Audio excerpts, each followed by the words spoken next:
Suamiku jual rumahku 5 miliar untuk menikahi gundiknya, dia memberiku 5 juta dan berkata, sana pergi cari kontrakan. Aku hanya tertawa, dia tidak tahu apa yang sudah kusiapkan untuknya. Sebelum mulai, yuk absen dulu di kolom komentar. Dari kota mana saja? Sobat Kisah? Jangan lupa like dan subscribe ya. Dukunganmu membuat channel ini terus berkembang dan bisa menyajikan cerita yang lebih seru. Terima kasih. Aku tidak pernah menyangka bahwa rumah yang selama ini menjadi tempat paling aman justru berubah menjadi ruang yang membuat dadaku sering sesak. Dahulu setiap kali membuka pintu depan, aroma masakan Arman atau suara ketawanya selalu menyambutku.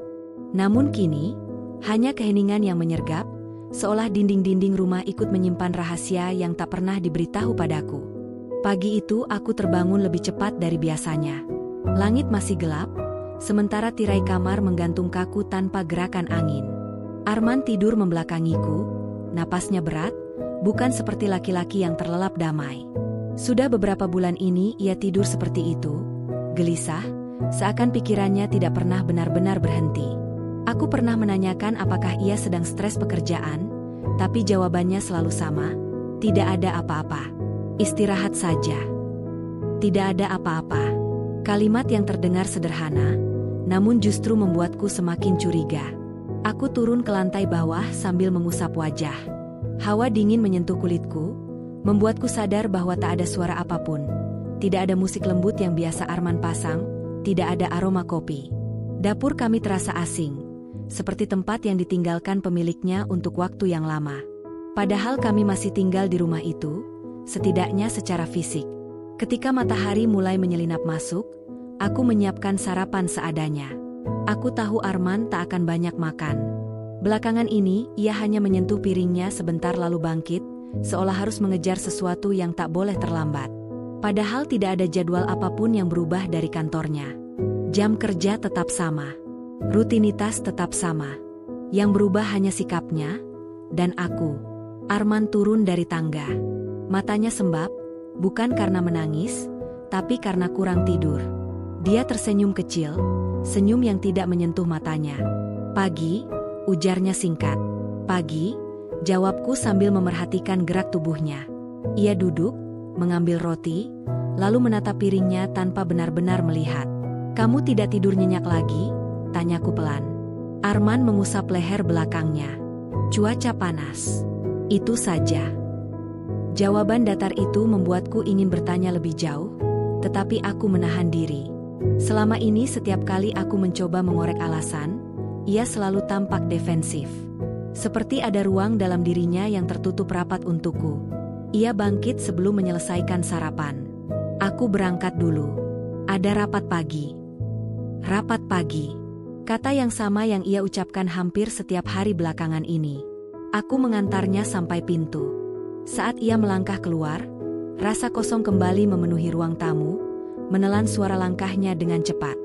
Aku menutup pintu dan menyandarkan punggung pada kayunya, mencoba menenangkan rasa gelisah yang mulai tumbuh dari sudut-sudut rumah. Siang itu, aku membereskan lemari kerja Arman. Sebenarnya aku jarang menyentuhnya, tetapi debu mulai menumpuk dan aku ingin merapikan semuanya sebelum akhir pekan. Ketika membuka laci bagian bawah, aku melihat sebuah map tipis berwarna biru tua. Map itu tidak seperti dokumen lain yang biasanya Arman simpan. Tidak ada label, tidak ada tanggal, tidak ada petunjuk. Aku membukanya perlahan, mencoba tidak berpikir macam-macam. Di dalamnya hanya ada selembar kertas kecil. Kertas itu berisi nama seseorang yang tidak kukenal dan sebuah kantor notaris. Aku menatap kertas itu cukup lama, hingga jantungku terasa mengetuk tulang rusuk. Notaris? Untuk apa Arman bertemu notaris? Awalnya aku mencoba berpikir positif.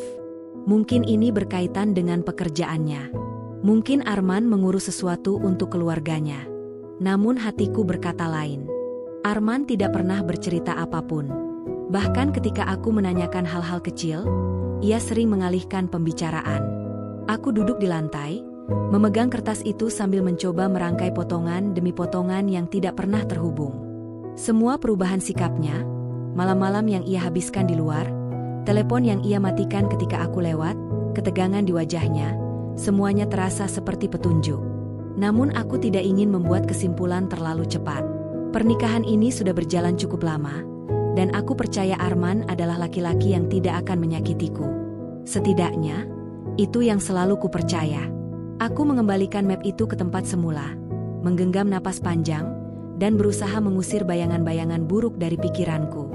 Malam hari, Arman pulang lebih larut dari biasanya. Ia tampak kelelahan, seperti seseorang yang baru saja berlari melintasi badai. Aku sedang duduk di ruang tamu ketika ia masuk. Matanya terbelalak sebentar ketika melihatku masih terjaga. "Kamu belum tidur?" katanya sambil meletakkan tas. "Aku menunggu kamu," jawabku. Ia mengangguk pendek. "Maaf pulangnya malam. Jalanan macet." Aku memajukan tubuhku sedikit. "Arman, tadi aku beres-beres ruang kerja kamu." Tubuhnya seketika menegang. Itu perubahan yang tidak bisa disembunyikan. Ia tidak menyahut, hanya menatapku dalam diam. "Aku menemukan ini." Aku menunjukkan kertas itu. Arman menatapnya sekilas. "Oh, itu hanya urusan kerja." "Urusan kerja?" ulangku, mencoba mencari celah kejujuran dalam suaranya. "Iya," jawabnya cepat. Terlalu cepat. Aku tahu Arman sedang berbohong. Matanya tidak berani menatapku lebih dari 2 detik. Suasana di antara kami menjadi kental, seperti udara yang tidak mau bergerak. "Kalau memang urusan kerja, kenapa kamu tidak cerita?" Pertanyaan itu membuat Arman menghela napas keras, seolah lelah menghadapi sesuatu yang baru saja dimulai. "Rini, aku capek. Bisa kita bahas lain waktu?" Jawaban itu membentur dada seperti pukulan. Bukan karena isi kalimatnya, tapi karena nadanya, ada jarak yang tidak pernah ada sebelumnya. Aku mengangguk, meski rasanya berat. "Baik." Arman masuk kamar tanpa menoleh lagi. Ketika pintu kamar tertutup, aku menatap kertas itu sekali lagi sebelum meremasnya pelan. Untuk pertama kalinya dalam hidupku, aku merasa asing terhadap suamiku sendiri. Beberapa hari berikutnya tidak ada yang berubah. Arman tetap pulang larut, tetap menjauh, tetap membawa beban yang tidak ia bagi. Rumah kami semakin terasa dingin. Bahkan sinar matahari yang masuk dari jendela, seolah tidak cukup untuk menghangatkan suasana. Aku mencoba menjalani hari seperti biasa, namun rasa curiga itu terus mengganggu langkahku. Aku ingin percaya bahwa semuanya hanya sementara, bahwa Arman akan kembali seperti dulu. Namun setiap kali melihat tatapan lelahnya yang selalu menghindar, keyakinanku mulai memudar. Suatu sore, ketika aku sedang menyapu halaman depan, seorang tetangga melambaikan tangan dan mendekat. "Bu Rini, tadi pagi ada orang mencari Pak Arman." Aku mengerutkan kening. "Siapa?" "Aku tidak kenal. Kelihatannya urusan penting. Dia bertanya soal rumah kalian." Degup jantungku tiba-tiba melonjak. "Rumah kami?" "Iya, tapi aku tidak tahu lebih banyak." Tetangga itu berlalu sambil tersenyum kecil, tidak menyadari betapa keras kalimat itu menghantamku. Aku berdiri mematung. Angin sore menyentuh wajahku, tetapi rasa dingin di tubuhku datang dari dalam. Mengapa orang asing menanyakan rumah kami? Mengapa Arman bertemu notaris? Mengapa semua terasa tidak masuk akal? Rumah adalah tempat yang kami bangun bersama. Tempat yang kami jaga, rawat, isi dengan kenangan. Tidak mungkin Arman menjualnya tanpa bicara denganku. Bukan? Tidak. Arman tidak akan melakukan itu. Tidak mungkin. Namun hatiku bergetar. Ketakutan kecil yang selama ini kutahan mulai tumbuh menjadi sesuatu yang lebih besar. Aku memandang rumah itu, setiap jendela, setiap pintu, setiap sudut yang kukenal dengan begitu baik. Namun untuk pertama kalinya, aku merasa rumah ini bukan lagi milik kami. Atau, mungkin selama ini hanya milikku saja. Karena Arman. Hari demi hari terasa berjalan dengan langkah yang tidak stabil.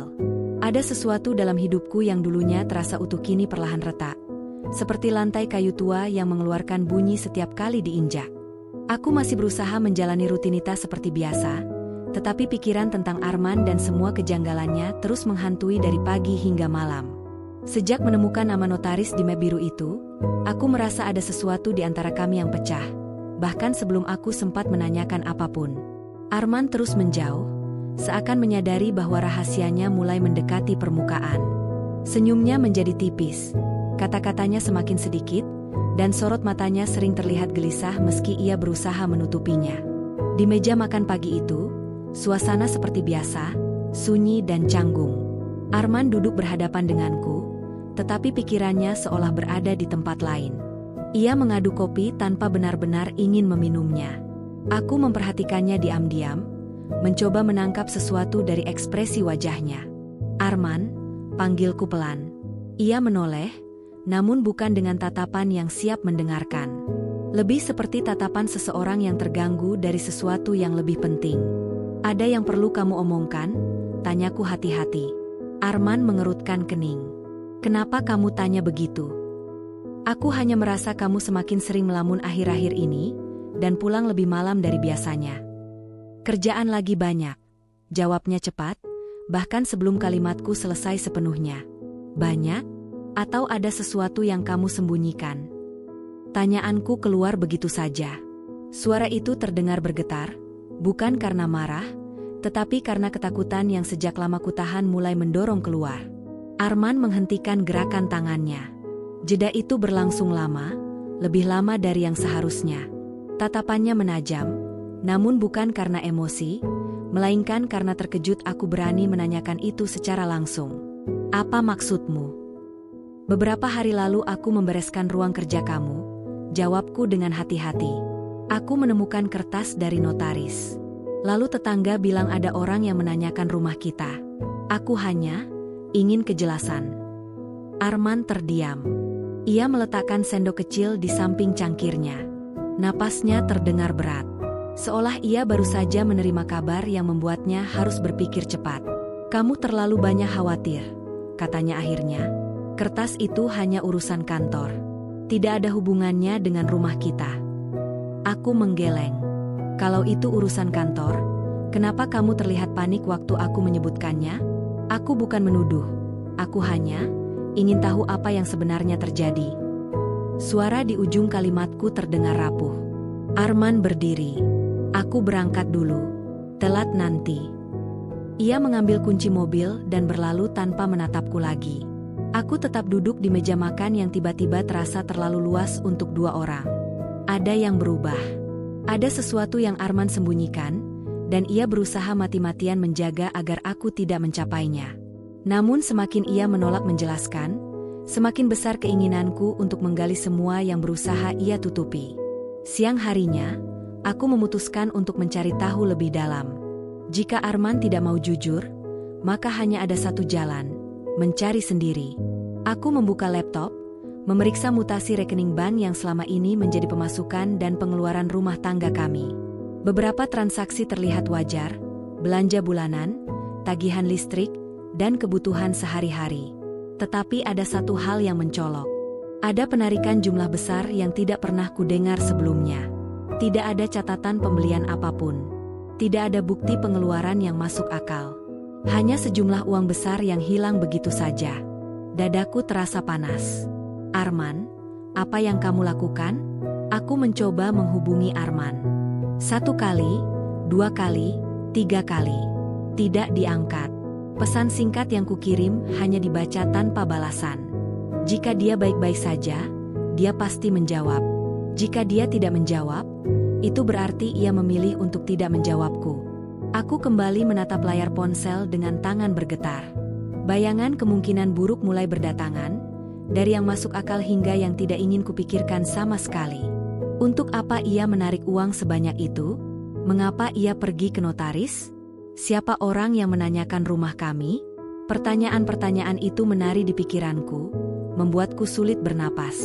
Malam hari, ketika Arman pulang, aku sudah menunggunya di ruang tamu. Ia tampak terkejut melihatku belum tidur. "Kamu masih bangun?" tanyanya. "Aku ingin bicara." Arman menghela napas panjang, seolah percakapan yang akan terjadi sudah ia duga. Tanpa menanggalkan jaketnya, ia duduk di sofa. Namun tatapannya tetap menghindar. "Aku sudah memeriksa mutasi bank," kataku langsung. "Aku juga tahu ada penarikan uang dalam jumlah besar." Arman menutup mata sebentar. "Rini, jangan bilang Nanti aku jelaskan. Aku capek dengar itu. Suaraku pecah. Aku tidak minta banyak. Aku hanya ingin tahu kenapa kamu berubah. Kenapa kamu seperti menyembunyikan semua hal dari aku? Arman bangkit. Ia berjalan ke arah dapur tanpa menjawab. Suara langkahnya terdengar berat. Ia menyalakan keran, mencuci wajah, lalu kembali menghampiriku. Namun ekspresi itu tetap sama, dingin dan menjauh. Aku sedang menyelesaikan sesuatu, katanya akhirnya. Sesuatu yang tidak perlu kamu tahu dulu. Tidak perlu aku tahu dulu, aku mengulang dengan suara bergetar. Kita ini suami istri, Arman. Apapun itu, seharusnya kita hadapi bersama. Arman mencengkeram rambutnya frustrasi. Kamu tidak mengerti. Aku tidak mengerti karena kamu tidak pernah menjelaskan. Teriakanku membuat Arman terdiam. Matanya berkedip lambat, seperti menahan sesuatu. Kemarahan, kesedihan, atau mungkin beban yang ia pikul. Aku tidak bisa bicara sekarang, katanya akhirnya. Percayalah, ini semua akan selesai. Kapan? Arman tidak menjawab. Ia hanya menatapku dengan wajah lelah, lalu berbalik menuju kamar. Denting pintu kamar tertutup menjadi suara terakhir yang kudengar malam itu. Pagi berikutnya, saat aku turun ke ruang makan, Arman sudah duduk sambil memainkan ponselnya. Di atas meja ada roti yang belum disentuh. Ia terlihat gusar, seperti baru menerima pesan yang membuatnya tidak bisa tenang. Arman, panggilku pelan. Ia berdiri tergesa. Aku harus pergi sekarang. Ada urusan penting. Ada apa? Ada yang terjadi? Arman menggeleng tanpa menjelaskan. Aku tidak sempat sarapan. Tolong jangan tanyakan apapun dulu. Kalimat itu menusuk lebih dalam dari segala kebohongan yang pernah ia ucapkan. Aku berdiri dan berjalan mengikuti langkahnya ke pintu. Apa kamu sedang ada masalah keuangan? Tanyaku akhirnya. Kalau iya, kenapa kamu tidak cerita? Kita bisa cari jalan keluar bersama. Arman menghentikan langkahnya. Bahunya turun perlahan, seolah ia ingin mengatakan sesuatu. Tetapi ketika ia berbalik, semua kehangatan yang dulu pernah ada hilang dari matanya. Sudah kubilang, jangan tanya apapun dulu, ucapnya tegas. Kemudian ia pergi, tanpa pelukan, tanpa pamit, tanpa satupun usaha untuk menenangkanku. Pintu menutup di belakangnya, meninggalkan aku dengan udara dingin dan segudang pertanyaan yang semakin membesar. Siang itu, aku menerima pesan suara dari nomor yang tidak kukenal. Suaranya berat, seperti seseorang yang sedang terburu-buru. Bu Rini, tolong sampaikan ke suami ibu bahwa kami butuh jawabannya segera. Kalau tidak, semua akan semakin sulit. Rumah itu, sudah ada yang menunggu. Rumah itu, rumah kami. Aku menutup mulut dengan tangan gemetar. Dunia terasa berputar. Aku memutar ulang pesan itu beberapa kali, berharap aku salah dengar. Namun suara itu tetap sama. Ancamannya tetap jelas. Ada yang menunggu rumah kami? Untuk apa? Kenapa Arman tidak bilang? Tanganku gemetar hebat. Air mata yang kutahan sejak pagi. Sejak menerima pesan suara dari nomor asing itu, tubuhku terasa tidak stabil. Setiap langkah terasa berat, setiap tarikan napas seperti membentur sesuatu yang menghalangi paru-paruku.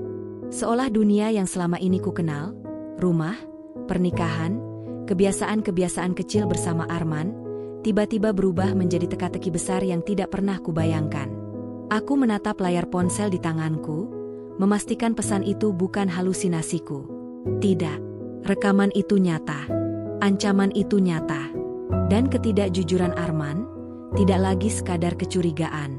Aku memejamkan mata, berharap semuanya hanya mimpi buruk. Tetapi ketika aku membukanya kembali, rumah kami tetap sama. Terdiam, dingin, dan menyimpan sesuatu yang tidak ku ketahui.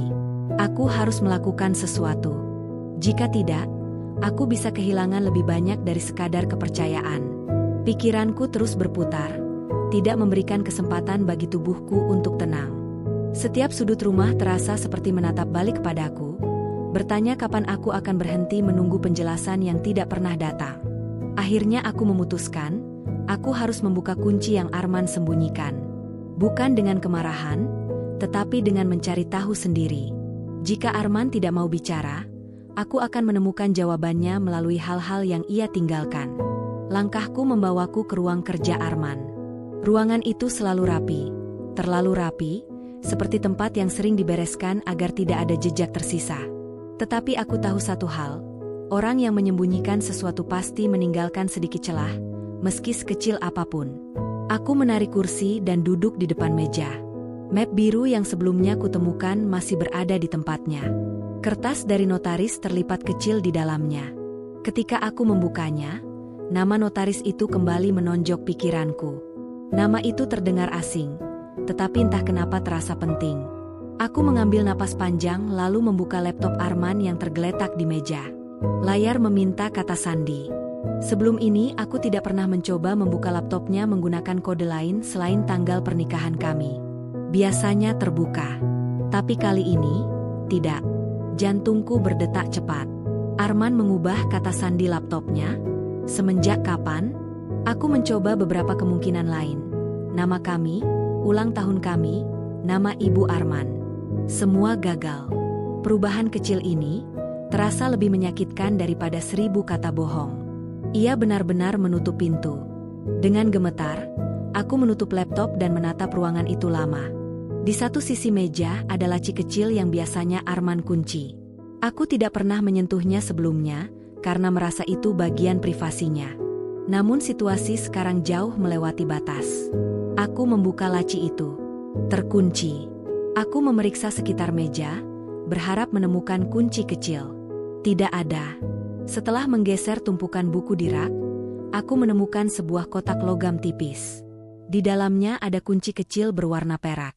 Tangan dinginku bergetar ketika aku menyelipkan kunci itu ke dalam laci. Bunyi klik kecil terdengar, seakan dinding rahasia itu mulai runtuh. Ketika laci itu terbuka, ada beberapa berkas tertumpuk rapi. Di atasnya ada sebuah amplop putih yang tidak memiliki tulisan apapun. Aku membuka amplop itu. Isinya membuatku terdiam. Surat persetujuan transaksi properti. Nama Arman tertera dengan jelas sebagai pemilik yang menjual rumah. Tidak ada tanda tanganku dimanapun. Tidak ada kolom yang menunjukkan diriku sebagai pasangan sah. Aku mengangkat kertas itu dengan tangan gemetar. Dunia terasa bergeser. Nafasku terengah. Rasanya seperti ditusuk perlahan dari belakang. Arman menjual rumah ini. Rumah yang kami bangun bersama. Rumah yang kami bayar bersama. Rumah yang seharusnya menjadi tempat tumbuhnya seluruh kenangan kami. Ia menjualnya sendiri, tanpa izinku, tanpa memberitahu apapun. Apa yang kau lakukan, Arman? Bisikku dalam ruangan kosong itu. Air mataku jatuh satu persatu, tapi tidak ada suara tangis. Hanya desis napas yang patah. Aku duduk di lantai, memeluk kedua lututku sambil menatap berkas itu. Tidak ada satupun hal yang terasa masuk akal. Mengapa ia melakukan ini? Untuk apa? Apa ia benar-benar ingin meninggalkanku? Atau, apa ini semua tentang utang yang kusebutkan sebagai kemungkinan buruk dalam kepalaku? Jika ada utang, dari mana? Dan sebesar apa sampai ia rela mempertaruhkan rumah? Pertanyaan-pertanyaan itu menumpuk di dadaku seperti batu besar. Namun yang paling menyakitkan adalah satu hal yang tidak bisa kusangkal. Arman memilih menyembunyikan semuanya dariku. Ia memilih menanggung ini sendirian. Ia memilih menipuku. Sore hari, ketika aku mandi, aku tidak sadar pintu rumah berbunyi. Saat aku keluar dari kamar, kulihat ada selembar kertas tergeletak di bawah pintu, seperti baru saja diselipkan seseorang. Tidak ada suara langkah, tidak ada mobil berhenti. Aku mengambil kertas itu. Tulisan di atasnya singkat, tetapi membuat darahku seketika membeku. Kami tidak bisa menunggu lebih lama. Pastikan suami ibu menyelesaikan pembayarannya. Jika tidak, prosesnya akan tetap berjalan, dengan atau tanpa persetujuan kalian. Di pojok bawah kertas ada stempel kantor notaris yang sama seperti yang tercetak di dokumen penjualan rumah. Tanpa persetujuan kalian, masih ada proses berjalan. Aku mempersilakan diriku duduk, tetapi lututku terasa lemas, membuatku hampir jatuh. Aku meletakkan surat itu di meja lalu memegangi kepala. Apa yang sedang Arman kejar? Apa yang sedang ia sembunyikan? Dan mengapa aku selalu menjadi orang terakhir yang tahu? Aku membuka tirai dan melihat keluar. Jalanan tampak sepi. Tidak ada yang terlihat mencurigakan. Namun perasaan bahwa seseorang mengamati rumah ini dari jauh tidak bisa hilang. Malamnya, aku menunggu Arman pulang. Waktu berjalan lambat. 15 menit terasa seperti 5 jam. Ketika jam malam menua, ponselku berbunyi. Aku berharap itu Arman, tetapi bukan. Hanya pesan singkat dari nomor tak dikenal lagi. Jika malam ini dia tidak memberikan keputusan, kami akan datang. Kedua tanganku gemetar parah. Aku segera menelepon Arman. Kali ini ia mengangkat. "Rin, kenapa?" Suaranya terdengar pelan, juga gugup. "Arman, kamu di mana?" Tanyaku dengan nada memaksa. "Aku masih di luar. Ada urusan." "Pulang sekarang." Suaraku pecah. "Tolong, pulang sekarang." "Rini, aku..." "Sekarang." Aku berteriak tanpa sengaja. "Aku takut, Arman. Tolong jangan buat aku menunggu lagi. Pulang." Ada hening panjang di seberang telepon. Lalu Arman berkata lirih, "Aku pulang." Suara itu terdengar hancur. Seperti seseorang yang kehabisan cara untuk menyembunyikan sesuatu yang besar. Aku mematikan telepon dan memeluk diriku sendiri. Air mata mengalir tanpa bisa kutahan. Aku tidak tahu apa yang akan Arman katakan nanti. Yang ku tahu, sesuatu besar dan gelap sedang menghampiri rumah ini. Sekitar 1 jam setelah itu, pintu rumah terbuka. Arman masuk dengan wajah sangat lelah. Aku berdiri di ruang tamu menunggu, sambil memegang dokumen penjualan rumah di tanganku. Arman menghentikan langkah ketika melihat dokumen itu. "Rini," suaranya serak. "Dari mana kamu dapat itu?" Aku tidak menjawab. Aku hanya menatapnya. Tatapan yang meminta kebenaran, namun juga menahan rasa sakit yang mengalir begitu deras. "Arman," kataku pelan sambil berusaha menstabilkan napas. "Apa kau menjual rumah ini?" Arman menutup mata. Bahunya turun. Tubuhnya seolah kehilangan tenaga. Ia tidak bisa lagi menyembunyikan. "Rini," suaranya pecah. "Aku bisa jelaskan." Aku menatapnya, berdiri rapuh namun tegas. "Kalau begitu, jelaskan." Arman mendekat 2 langkah.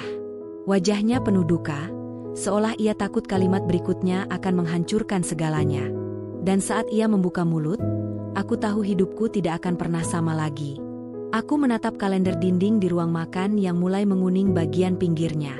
Entah sejak kapan aku menghitung hari dengan cemas seperti ini. Setiap lembar seakan menuntutku untuk menemukan jawaban. Sampai kapan aku harus terus pura-pura tidak tahu? Pagi itu udara lembab, aroma kopi yang baru kuseduh memenuhi ruangan, tetapi tak mampu menenangkan pikiranku. Arman duduk di seberang meja, membuka tutup layar ponselnya berulang kali. Tangannya gemetar kecil. Sesekali dia menarik napas panjang, seolah sedang menenangkan dirinya sendiri. Yang membuat dadaku sesak adalah, dia sama sekali tidak mencoba menyembunyikan kegelisahannya. Justru seakan dia menunggu aku bertanya, atau mungkin berharap aku berhenti bertanya sama sekali. "Ada apa, Mas?"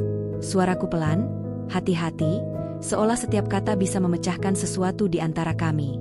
Arman tersentak kecil, lalu menutup ponselnya. Enggak ada apa-apa."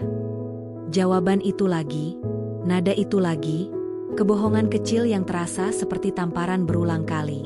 Aku tak menanggapi. Aku hanya mengaduk kopiku tanpa benar-benar ingin meminumnya. Kehadiran Arman di meja makan saja sudah cukup membuat sarafku menegang. Dia jarang sarapan di rumah. Biasanya dia berangkat terburu-buru sebelum aku sempat mencium pipinya. Tapi hari ini, dia duduk di hadapanku. Seolah ada sesuatu yang harus dia katakan namun terhalang oleh ketakutan yang tidak kupahami. "Mas berangkat jam berapa?" Tanyaku akhirnya. "Sebentar lagi," jawabnya singkat. Dia bangkit dengan gerakan yang tidak biasa. Cepat, kaku, dan salah tingkah. Seakan dia ingin pergi secepat mungkin dari rumah ini. Dari aku. Ketika dia sudah menuju pintu, aku memberanikan diri memanggilnya. "Mas." Dia menoleh. Aku ingin mengatakan banyak hal. Tentang rumah yang dijual tanpa izin. Tentang dirinya yang semakin asing. Tentang ketakutanku bahwa pernikahan ini retak tanpa aku tahu kapan mulainya. Tapi yang keluar justru hanya satu kalimat sederhana. Kita perlu bicara. Arman menatapku lama. Ada bayangan lelah dan takut yang sangat pekat di matanya, sampai aku hampir ikut merasa ngeri. Nanti, Rin, katanya akhirnya. Mas janji. Janji. Lagi-lagi janji. Aku mengangguk, meski hatiku tidak percaya sedikit pun. Setelah Arman pergi, rumah terasa hampa. Sepi yang menggantung di udara begitu tebal sampai aku hampir bisa menyentuhnya. Aku mencoba membereskan dapur, mencuci piring, melipat kain yang menumpuk, semua hanya untuk mengalihkan pikiran. Tapi keheningan memaksaku memikirkan satu hal. Rumah kami sudah dijual. Tanpa izin, tanpa diskusi, tanpa alasan yang jelas. Dan kebetulan demi kebetulan ini mulai terasa terlalu mencurigakan. Teleponku bergetar tiba-tiba. Di layar tertulis nama yang membuatku mengernyit bingung. Pak Surya, ketua RT yang rumahnya berada 2 rumah dari rumah kami. Aku mengangkat cepat. Halo, Pak. Suaranya terdengar ragu. Bu Rini, maaf mengganggu. Saya cuma mau memastikan soal survei yang kemarin itu. Apa betul rumah ibu mau dijual? Darahku langsung berdesir. Dinginnya merayap dari ujung jari sampai ke tengkuk. Survei? Tanyaku perlahan. Survei apa ya, Pak? Yang dari kantor pemasaran properti itu, Bu. Mereka katanya dapat izin langsung dari Pak Arman. Mereka bilang ibu juga sudah setuju. Dia berhenti sejenak, lalu bertanya dengan hati-hati. Mereka bohong, ya, Bu? Aku terdiam. Dunia terasa berhenti sesaat. Pak Surya mendesah pelan. Duh, saya jadi nggak enak. Soalnya mereka nanya banyak tentang lingkungan. Bahkan sempat foto-foto halaman rumah ibu. Kemudian suaranya berubah serius. Saya cuma khawatir. Biasanya kalau proses cepat begini, harganya sudah dibayar lunas. Ibu nggak apa-apa. Tidak apa-apa. Aku bahkan tidak tahu harus menjawab apa. Terima kasih sudah mengabari, Pak. Ucapku akhirnya, suaraku bergetar tanpa bisa kutahan. Kalau butuh bantuan, bilang saya ya, Bu, balasnya tulus. Telepon ditutup, namun deru kepanikan justru makin kencang di dadaku. Arman bukan hanya menjual rumah ini. Dia menyembunyikannya dengan sangat rapi. Atau setidaknya dia pikir begitu. Aku terduduk di sofa. Tanganku menutup wajah, napas terasa sesak. Selama ini aku selalu berusaha memahami dia. Memberi kesempatan. Menunggu penjelasan. Tapi sekarang, yang tersisa hanya pertanyaan besar yang menggerogoti kepala. Kalau dia bisa menjual rumah tanpa mengatakan apa-apa, apalagi yang sudah dia lakukan di belakangku? Sore harinya, sebuah kejadian kecil namun mencurigakan kembali terjadi. Aku sedang menyapu halaman ketika sebuah mobil hitam berhenti tepat di depan rumah. 2 orang pria turun dari mobil. Kemejanya rapi, sepatu mengilap, rambut klimis. Mereka tampak seperti orang kantor atau sales. Tapi caranya memandang rumahku membuat tengkukku merinding. Salah satunya menghampiriku. Permisi, Bu Rini. Aku terkejut. Mereka tahu namaku? Betul saya. Jawabku hati-hati. Dia tersenyum sopan. Kami dari pihak pembeli. Ingin mengonfirmasi jadwal serah terima bangunan. Katanya, dalam beberapa hari ini. Serah terima? Suaraku meninggi tanpa sadar. Bapak salah orang. Pria itu tampak bingung, lalu membuka tablet di tangannya dan menunjukkan sebuah dokumen. Dokumen itu menampilkan foto rumahku, alamat lengkap, dan yang paling membuatku hampir jatuh adalah tanda tangan Arman di bagian persetujuan penyerahan. Tanpa memedulikan tatapan mereka yang kebingungan, aku langsung melangkah masuk rumah dan menutup pintu dengan cepat. Tanda tangannya, nama suamiku sendiri. Bukti itu menampar kenyataan paling pahit. Arman sudah menyiapkan semuanya. Bahkan serah terima rumah yang belum pernah sekalipun dibicarakan denganku. Aku terduduk. Air mataku menetes tanpa bisa kutahan lagi. Semua ini terjadi begitu cepat. Terlalu cepat. Terlalu banyak yang disembunyikan. Dan aku sadar satu hal. Arman tidak akan menjelaskan apapun jika aku hanya menunggu. Aku harus mencari tahu sendiri. apapun risikonya. Bab 4 berakhir dengan keputusan kecil dalam hatiku, pemicu yang akan menuntunku pada kebenaran yang lebih gelap dari yang pernah kubayangkan. Aku tidak pernah merasakan malam yang begitu panjang seperti malam itu. Lampu kamar menyala redup, tirai tertutup rapat, tetapi tidur tak mau datang meski aku sudah berkali-kali memejamkan mata. Rasanya seperti berada di dalam ruangan yang terlalu sempit, terlalu panas, dan terlalu penuh ketakutan. Setiap kali aku mencoba menenangkan diri, bayangan dua pria yang datang sore tadi muncul lagi di kepalaku. Cara mereka menggenggam tablet berisi foto rumahku. Cara mereka menyebut serah terima bangunan dengan santai, seolah aku hanyalah pemeran figuran dalam hidupku sendiri. Dan yang paling menyakitkan adalah tanda tangan Arman. Tanda tangan yang pernah kutemani melatihnya, karena dia selalu mengeluh bentuknya jelek, kini menjadi bukti bahwa dia tega mengambil keputusan besar tanpa melibatkan aku. Aku merasa seperti orang asing dalam pernikahanku sendiri. Ketika jam dinding berdentang samar, Arman akhirnya pulang. Suara pintu depan yang dibuka pelan membuat tubuhku menegang secara refleks. Aku duduk di tepi ranjang, napasku tersengal meski aku berusaha terlihat tenang. Langkah kakinya terdengar dari arah ruang tamu. Lalu lorong. Lalu pintu kamar terbuka. Arman berdiri di ambang pintu. Rambutnya acak-acakan, wajahnya kusut, dan kemejanya tampak berantakan seperti habis dipakai seharian tanpa istirahat. Dia menatapku sejenak, lama, dan dengan sorot mata yang sulit kuterjemahkan. Belum tidur? Suaranya rendah. Belum tidur. Seolah aku bisa tidur sementara hidupku dibalikan begitu saja. Aku tidak menjawab. Bukan karena ingin bersikap dingin, tetapi karena jika aku bicara sekarang, aku takut emosiku meledak tanpa kendali. Arman masuk, meletakkan tas kerjanya di meja kecil dekat ranjang. Lalu dia duduk di sampingku. Kedekatan kami terasa asing. Tak ada hangat yang biasanya muncul. Tidak ada rasa aman yang dulu kupercaya.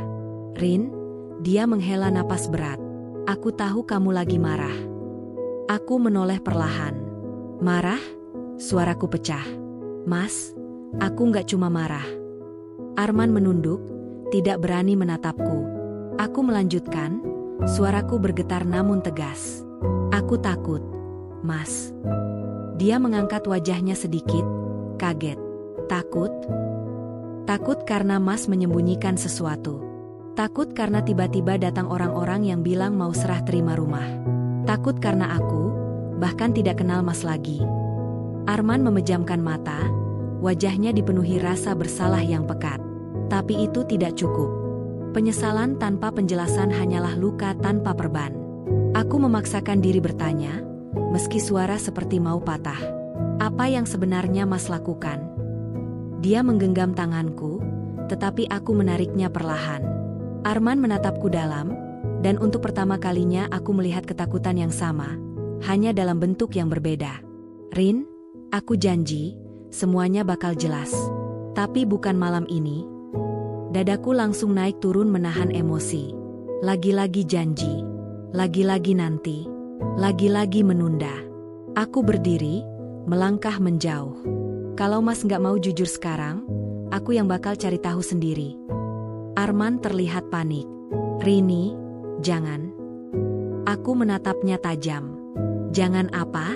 Jangan tahu kebenaran? Arman berdiri juga, mencoba mendekat. Bukan itu maksudku. Kalau bukan itu, apa? Aku menahan getar suaraku. Mas jual rumah ini tanpa ngomong sama aku. Mas tanda tangan serah terima tanpa aku tahu. Mas bilang semuanya baik-baik saja padahal jelas ada sesuatu. Aku harus gimana lagi selain cari tahu sendiri? Arman terdiam. Hening merayap masuk ke seluruh sudut kamar. Kemudian, dengan suara sangat pelan, dia berkata, aku cuma butuh waktu. Aku tertawa lirih, getir. Waktu? Mas sudah punya banyak waktu. Tapi Mas tetap memilih bohong. Untuk pertama kalinya sejak kami menikah, Arman tidak punya jawaban. Dan kebisuan itu mengatakan lebih banyak daripada kata-kata. Keesokan paginya aku bangun dengan tekad baru. Aku tidak bisa terus menunggu Arman memberi penjelasan. Jika dia tidak mau jujur, maka aku akan mencari informasi dari sumber lain. Aku mulai dari hal paling dasar, dokumen rumah. Kulepas semua map dari lemari kabinet. Kubongkar laci-laci yang selama ini tidak pernah kusentuh. Bahkan kuturunkan kotak-kotak lama dari atas lemari.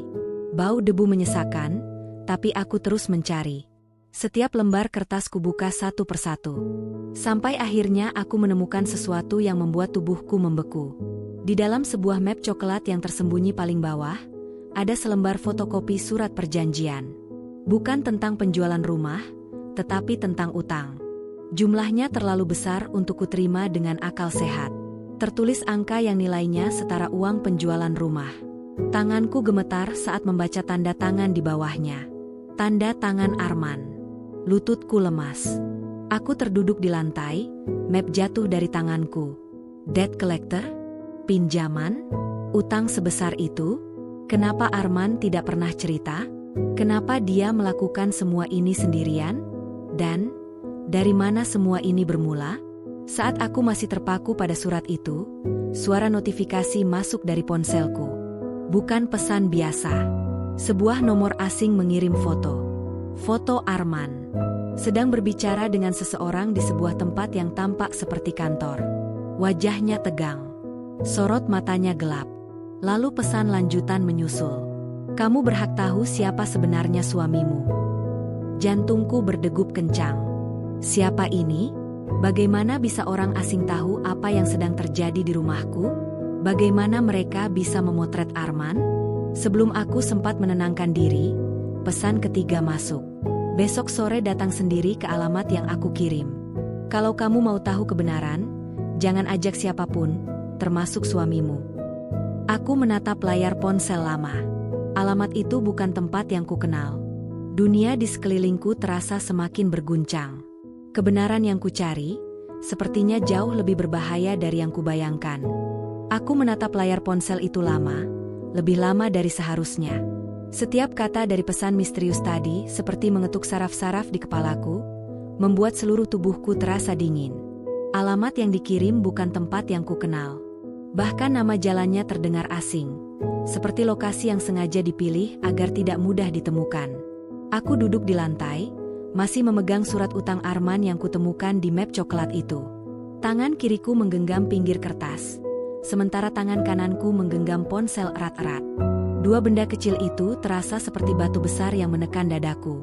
Mas, kamu sudah sampai sejauh ini tanpa bilang apa-apa. Aku berbisik tanpa sadar. Ketukan pintu kamar membuatku tersentak. Suaranya pelan tapi cukup untuk membuat jantungku berdebar tak karuan. Aku berdiri cepat, memasukkan surat utang kembali ke dalam map, lalu menutupnya. Arman membuka pintu dan masuk. Rin, suaranya berat. Kamu dari tadi ngapain? Aku membalikan badan perlahan, berusaha mengatur napas. Beres-beres. Arman mengangguk kecil, tapi sorot matanya memeriksa seluruh ruangan.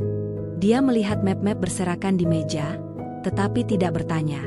Justru itu yang membuatku curiga, dia menahan sesuatu lagi. Dia mendekat. Sore ini Mas pulang telat lagi. Aku sudah menduga. Dia selalu pulang telat akhir-akhir ini. Aku mencoba terlihat biasa saja. Kerjaan banyak? Arman mengangguk, tapi tatapannya menghindari mataku. Ada yang harus Mas urus. Itu saja yang dia ucapkan, sebelum dia mengambil tas dan pergi tanpa menunggu reaksiku lagi. Pintu tertutup pelan. Aku berdiri diam, merasakan tubuhku gemetar. Aku tahu satu hal pasti. Kalau aku tidak pergi ke alamat itu, aku tidak akan pernah tahu apa yang Arman sembunyikan. Hari bergulir pelan menuju sore. Langit berubah dari biru ke jingga redup. Udara dingin mulai turun. Aku berdiri di depan cermin, menatap wajahku sendiri yang tampak lebih pucat dari biasanya. Mata sembab, senyum hilang, rambut kusut. Aku tidak pernah membayangkan dalam hidupku aku akan menyusup pergi, menyembunyikan sesuatu dari suamiku sendiri. Aku mengambil jaket, memasukkan ponsel ke tas, dan menatap ruang tamu untuk terakhir kalinya sebelum pergi. Semoga Mas nggak cepat pulang, gumamku lirih. Aku melangkah keluar rumah dengan jantung yang berdetak 2 kali lebih cepat dari normal. Setiap langkah terasa seperti menjauh dari versi diriku yang selalu mengalah, selalu sabar, selalu percaya. Kali ini aku harus berani. Alamat dalam pesan itu membawaku ke sebuah kawasan gudang tua di pinggiran kota. Jalannya sempit, sepi, dan gelap meski jam belum terlalu malam. Bangunan-bangunan besar berdinding logam, tampak seperti raksasa bisu. Aku memarkir motor tidak jauh dari pintu masuk sebuah gudang dengan nomor yang sama persis di pesan. Apa benar ini tempatnya? Aku bertanya pada diriku sendiri. Tidak ada tanda kehidupan. Tidak ada suara. Hanya hembusan angin yang menyapu serpihan debu. Ponselku berbunyi. Sebuah pesan masuk. Masuk. Aku tunggu di dalam. Aku menelan ludah. Tenggorokanku kering. Tetapi kaki ini tetap melangkah. Pintu geser besar itu kusorong perlahan. Terdengar suara logam berdecit. Gudang itu gelap. Hanya cahaya lampu kuning redup dari satu bohlam di tengah ruangan. Udara di dalam berbau besi, lembab, dan tua. Bu Rini? Suara seorang pria menggema dari balik tumpukan kontainer. Aku menoleh cepat. Seorang pria paruh baya muncul. Tubuhnya tinggi, bahunya lebar, dan wajahnya tampak lelah seperti seseorang yang menyimpan terlalu banyak rahasia. Namun matanya memandangku dengan campuran kasihan dan kewaspadaan. Maaf kalau bikin ibu takut, katanya pelan. Nama saya Damar. Aku tidak mengenalnya. Keningku berkerut. Bapak siapa? Kenapa kirim foto suami saya? Damar mendekat, tapi menjaga jarak aman. Saya kerja di salah satu kantor yang dulu pernah berhubungan dengan Pak Arman. Aku mendengus napas. Berhubungan bagaimana? Dia menarik napas panjang sebelum menjawab. Investasi. Ada proyek yang gagal. Dan Pak Arman terlibat lebih besar dari yang ibu tahu. Jantungku serasa berhenti. Proyek apa? Proyek yang makan korban banyak. Suaranya merendah. Termasuk korban finansial dan korban jiwa. Aku terdiam. Tidak percaya. Damar melanjutkan, Pak Arman tidak bilang apapun karena dia mau melindungi ibu. Tapi caranya salah. Dan sekarang dia semakin dalam. Utangnya bukan cuma pada pihak resmi. Ada pihak lain yang lebih berbahaya. Aku menatapnya dalam-dalam, tubuhku bergetar. Mas Arman, utang sama siapa? Damar memandangku lama, lalu berkata dengan suara yang hampir seperti bisikan. Dengan orang yang tidak akan segan mengambil apapun, termasuk rumah, keluarga, atau nyawa. Aku memegang dadaku. Udara seperti hilang. Bapak kenapa cerita ini sama saya? Tanyaku lirih. Damar menggeleng. Saya tidak mau ada satu lagi orang yang jadi korban. Pak Arman sedang dikejar. Dan cepat atau lambat, ibu juga akan terseret. Aku menahan air mata yang mulai membasahi kelopak. Tolong bilang apa yang sebenarnya terjadi. Damar menatapku penuh rasa berat. Kemudian dia membuka tas kecilnya dan menyerahkan sebuah amplop besar. Semua bukti ada di sini, katanya. Saya beritahu satu hal terakhir. Pak Arman tidak menjual rumah untuk dirinya. Aku menegang. Lalu untuk apa? Damar menatapku lama sebelum menjawab. Untuk membayar waktu.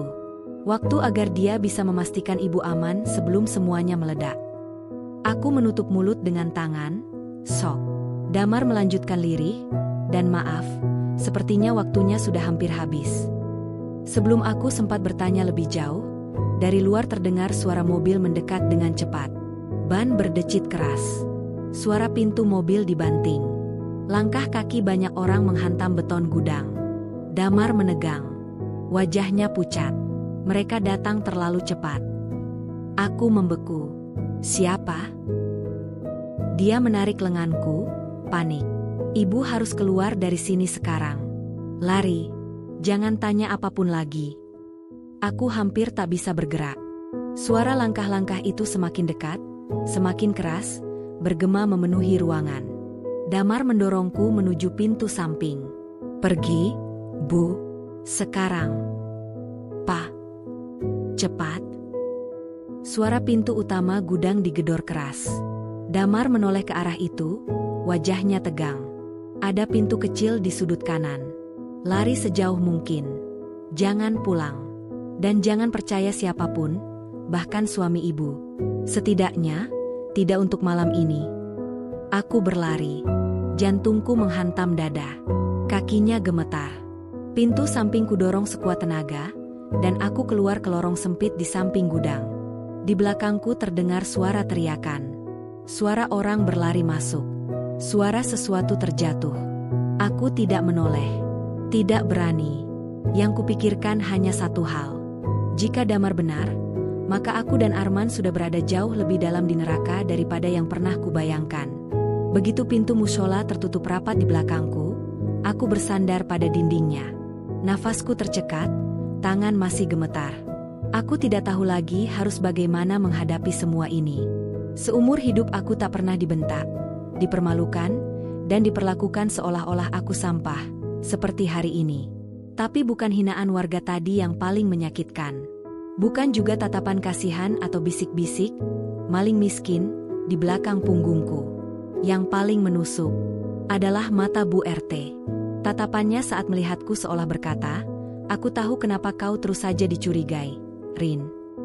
Entah apa maksud itu. Aku berjalan menuju rumah dengan langkah limbung. Di belakangku, desas-desus masih terdengar. Pasti dia, Wong kelihatan susah banget. Lihat bajunya, kusam gitu. Anaknya juga nggak pernah jajan, namanya juga orang kekurangan. Andai mereka tahu siapa aku sebenarnya, siapa keluargaku, mungkin dunia ini akan terbalik. Tapi aku memilih diam. Aku memilih hidup tenang tanpa embel-embel masa lalu yang rumit. Sampai semuanya meledak hari ini. Sesampainya di rumah, pintu langsung dibuka oleh Dito, anakku. Mukanya pucat. "Bu, kok lama?" Aku takut. Aku langsung memeluknya, mencium kepalanya yang bau keringat bercampur debu. "Maaf, Nak, Ibu nggak apa-apa. Sini, masuk." Dito memelukku lebih erat dari biasanya, seolah tahu aku sedang tidak baik-baik saja. Ada kalanya, anak sekecil itu lebih peka daripada orang dewasa. Saat aku hendak menyiapkan air minum, suara kursi digeser tiba-tiba membuatku menoleh.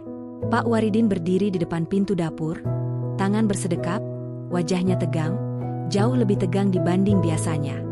"Rin, ada yang harus kita bicarakan," katanya pelan. Aku menelan ludah. "Aku capek, Pak. Banyak yang terjadi tadi. Bisa nanti saja." Namun Pak Waridin justru mendekat. Suaranya merendah tapi terasa menekan. "Tidak bisa nanti. Ini penting." Aku menoleh cepat, sudut hatiku mulai gelisah. "Apalagi, Pak? Aku sudah cukup dipermalukan, difitnah." "Itu dia," potongnya. "Itu semua terjadi bukan tanpa alasan." Darahku mendesir. "Apa maksud Bapak?" Pak Waridin menarik nafas panjang. Ia duduk perlahan seolah menimbang setiap kata yang akan ia ucapkan. Dito sudah masuk ke kamar, menutup pintunya, sehingga hanya tinggal kami berdua di ruang tengah. "Rin, ada yang harus kamu tahu. Atau lebih tepatnya, ada yang selama ini kamu sembunyikan." Hatiku mencelos. Aku nggak sembunyi apapun. Pak Waridin menggeleng. "Mungkin kamu pikir aku tidak sadar. Tapi mulai besok, semuanya tidak bisa lagi ditutup-tutupi." Aku menggigit bibir. "Pak, tolong ngomong jelas."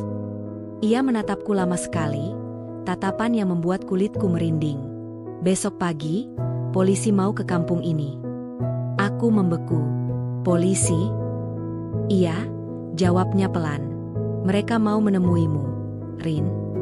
Seakan petir menyambar tepat di dadaku. Apa? Kenapa polisi mau menemuiku? Aku nggak salah apa-apa."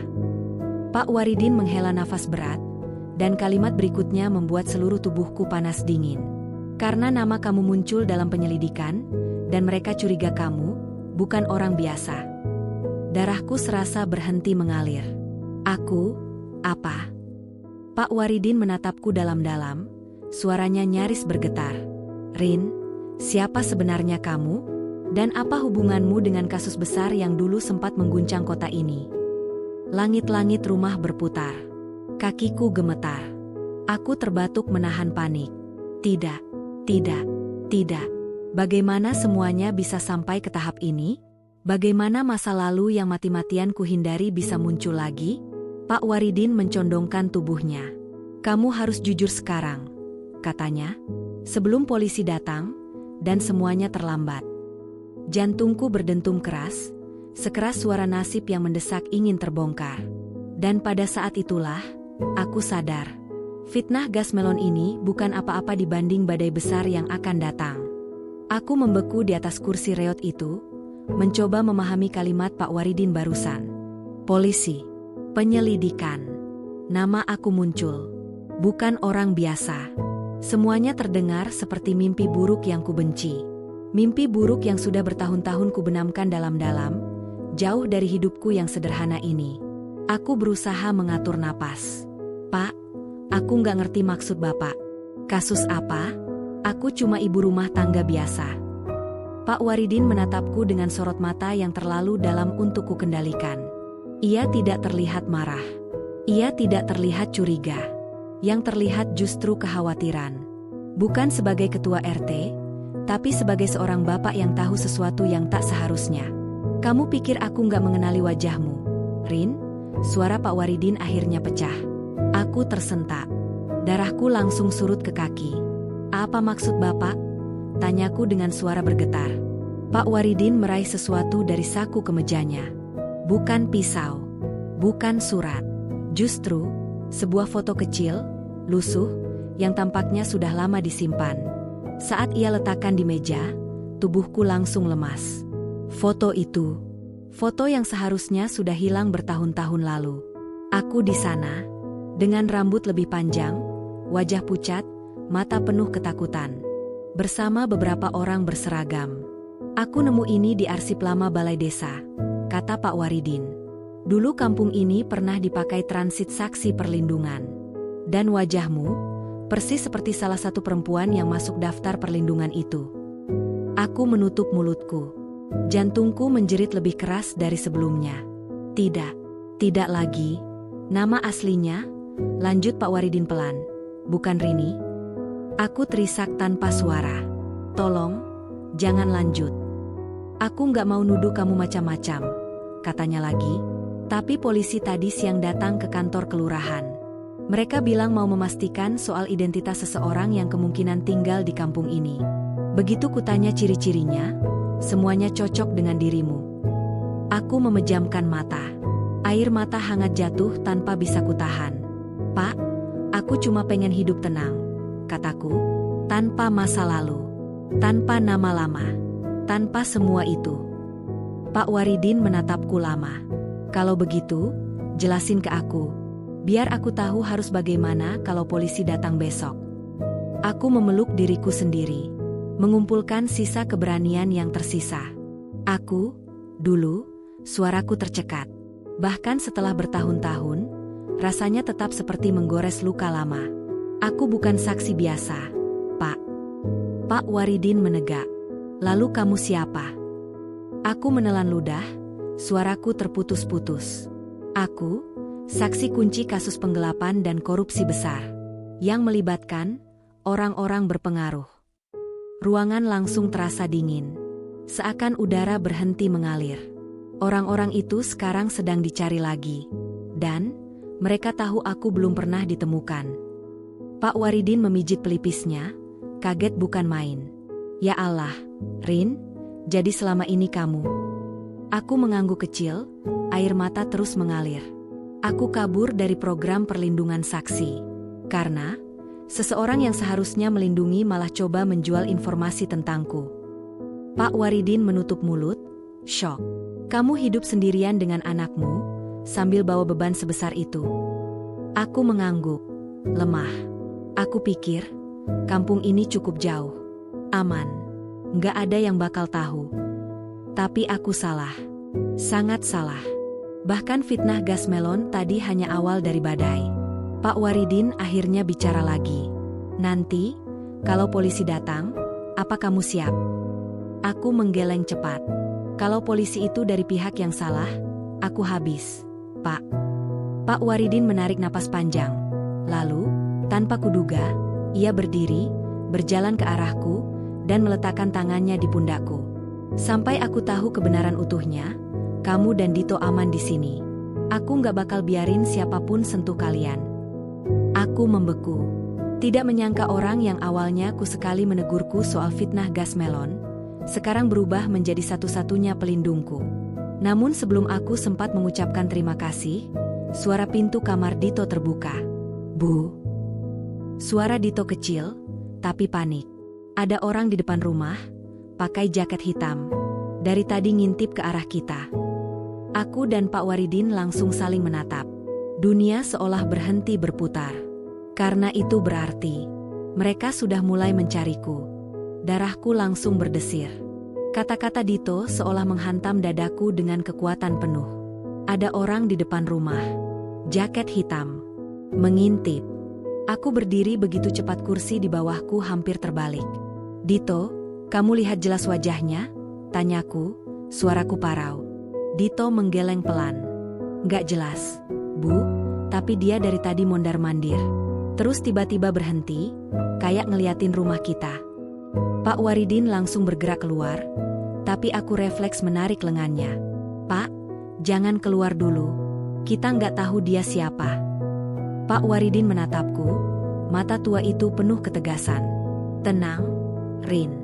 Aku cuma mau lihat dari jauh. Aku nggak akan gegabah. Aku menggigit bibir, tidak mampu menghentikannya. Hanya mampu menatap punggung tegap itu berjalan keluar perlahan, membuka pintu depan rumahku yang sudah reot. Udara malam yang lembab langsung menyergap masuk. Aku meraih Dito dan memeluknya erat. Napasnya kecil, cepat, ia takut. Dan aku lebih takut lagi. Aku merapikan rambutnya, menenangkannya, padahal tanganku sendiri bergetar. Tenang, Nak, Mama di sini. Detik demi detik berlalu seperti jam pasir yang macet. Aku menunggu, menahan napas. Aku tidak tahu apa yang akan terjadi setelah ini. Hingga akhirnya Pak Waridin kembali masuk. Pelan, menutup pintu tanpa suara. Aku langsung mendekatinya. Pak, bagaimana? Orang itu. Dia sudah pergi, jawab Pak Waridin. Tapi cara dia jalan, cara dia berdiri, cara dia memantau rumahmu. Ia menggeleng, wajahnya menegang. Orang seperti itu nggak datang untuk tanya alamat. Aku menelan ludah. Seluruh tubuhku dingin. Pak, itu pasti mereka, bisikku. Orang-orang dari masa laluku. Pak Waridin menatapku dengan serius.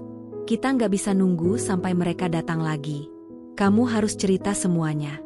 Dari awal, tanpa ada yang disembunyikan. Aku menghela napas panjang, memejamkan mata.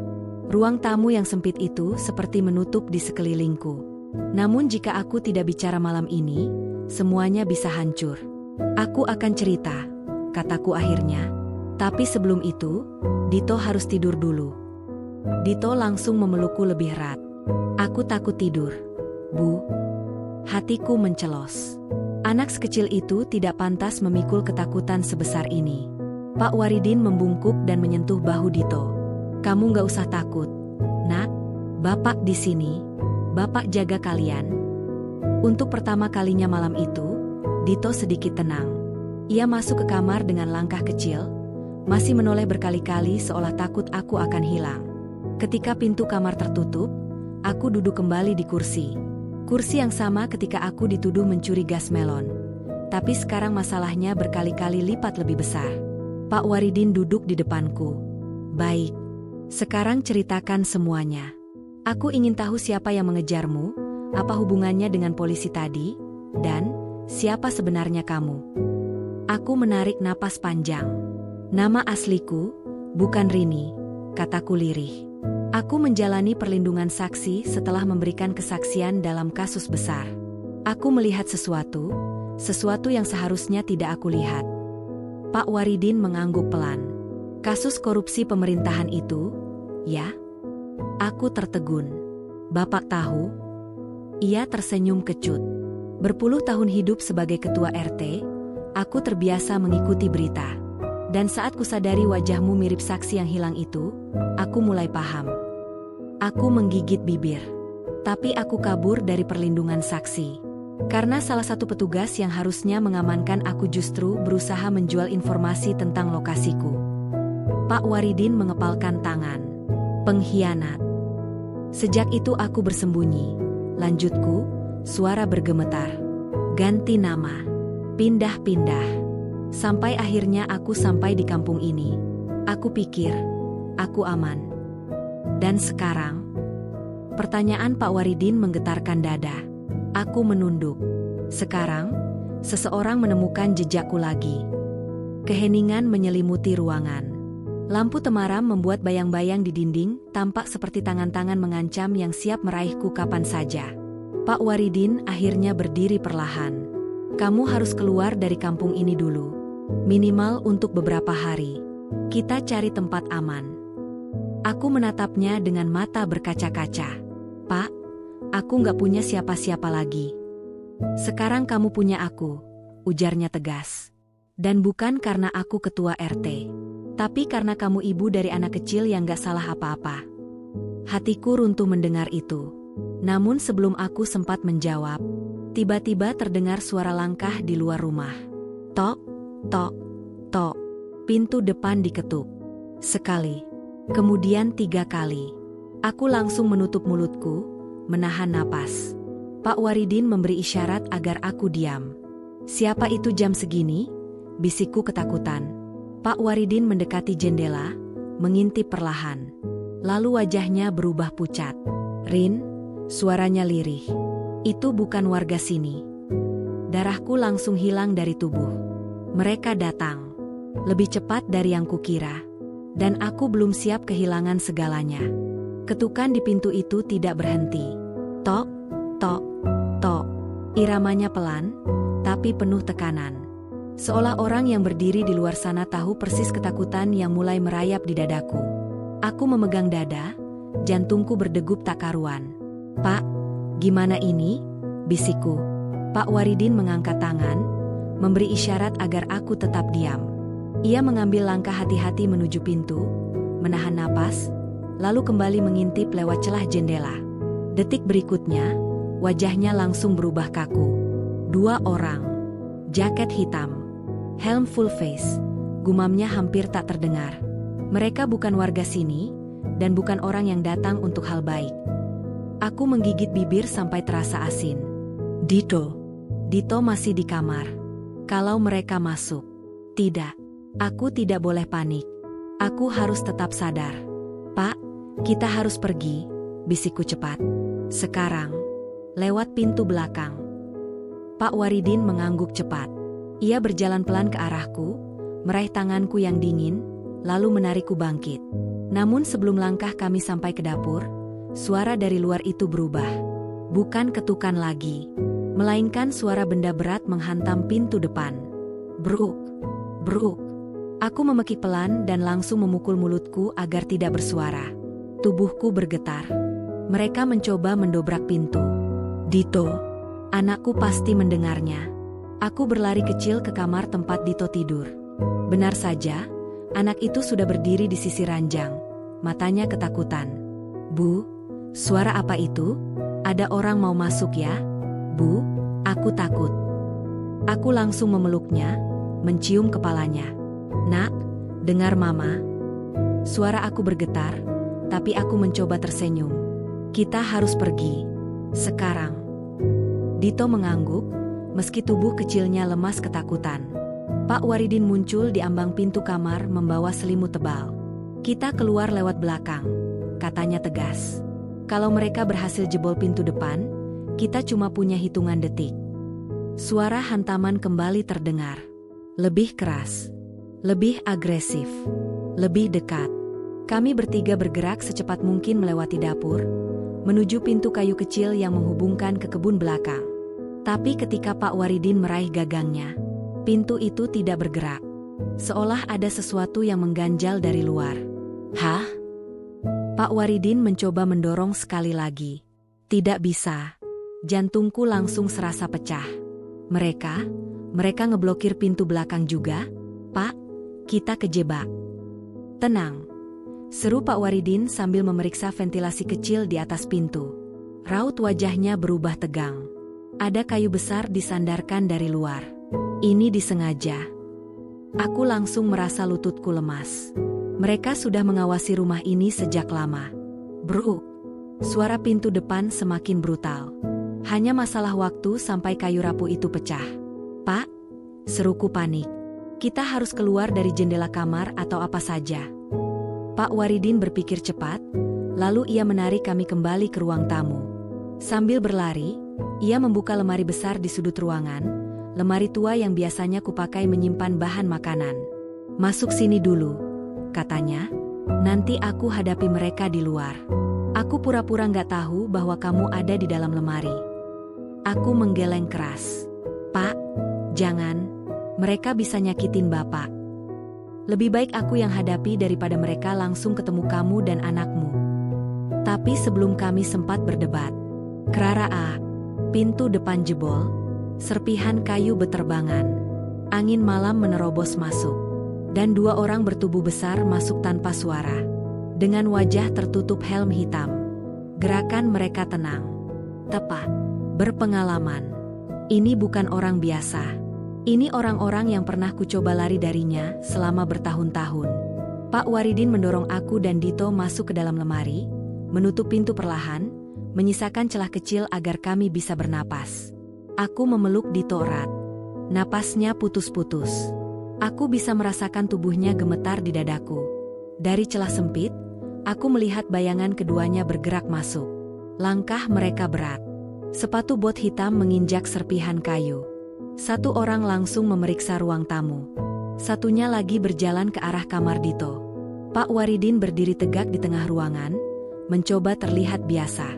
"Ada perlu apa malam-malam begini masuk rumah orang? Ini wilayah kampung saya. Saya ketua RT di sini." Salah satu dari mereka mendekat. Dengan suara rendah dan berat, ia berkata, "Kami mencari seseorang." Aku berkeringat dingin. Kata-kata itu seperti pisau yang menembus jantung. Pak Waridin berusaha tetap tegar. "Orang macam apa yang kalian cari sampai dobrak pintu warga?" "Seorang perempuan," jawab orang itu datar. "Dan anak laki-lakinya." Tubuhku langsung kaku. Dito menutup mulutnya agar tidak menangis. "Tidak ada," jawab Pak Waridin cepat. "Kalau mencari orang, lapor ke saya dulu. Peraturan kampung." "Kami tidak butuh peraturan kampung," potong lelaki itu dingin. "Kami hanya perlu perempuan itu." Ia mendekat. Sangat dekat. Hingga aku bisa melihat sepotong bayangan sepatu botnya dari celah lemari. "Aku tanya sekali lagi," katanya sambil menatap mata Pak Waridin. "Di mana dia?" Pak Waridin tidak bergeming sedikit pun. "Tidak ada perempuan yang kalian cari di sini." Suasana menjadi senyap. Menyakitkan.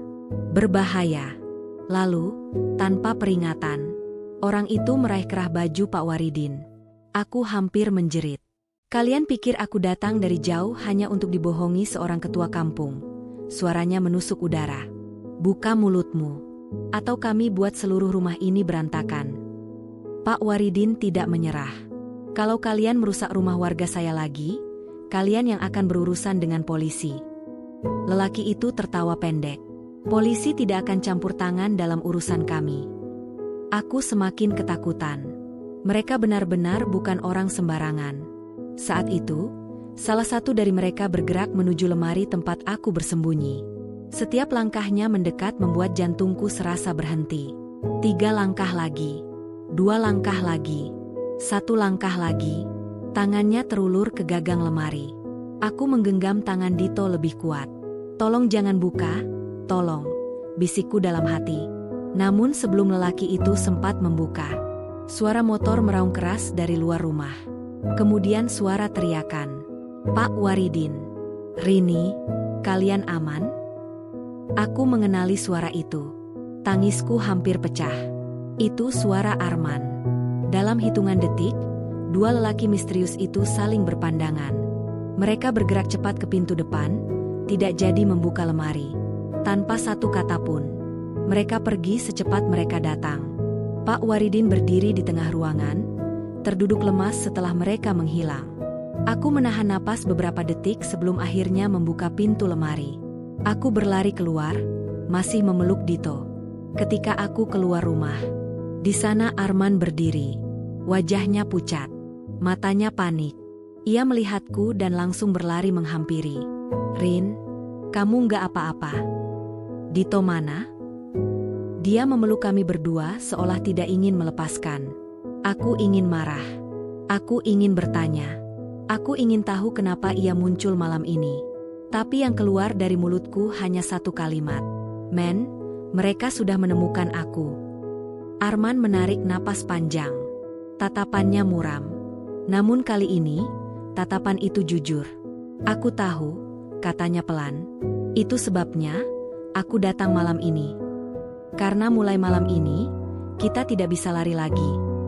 Dunia seolah berhenti. Aku menatapnya, menunggu jawaban. Arman lalu melepaskan pelukannya, menatapku dalam-dalam, dan berkata, Rin, aku tahu mereka mengejarmu. Dan aku juga tahu kenapa. Aku tersentak. Apa maksudmu? Arman menatapku dengan wajah yang tidak pernah kulihat sebelumnya. Campuran takut, bersalah, dan tekad. Karena aku, penyebab semua ini.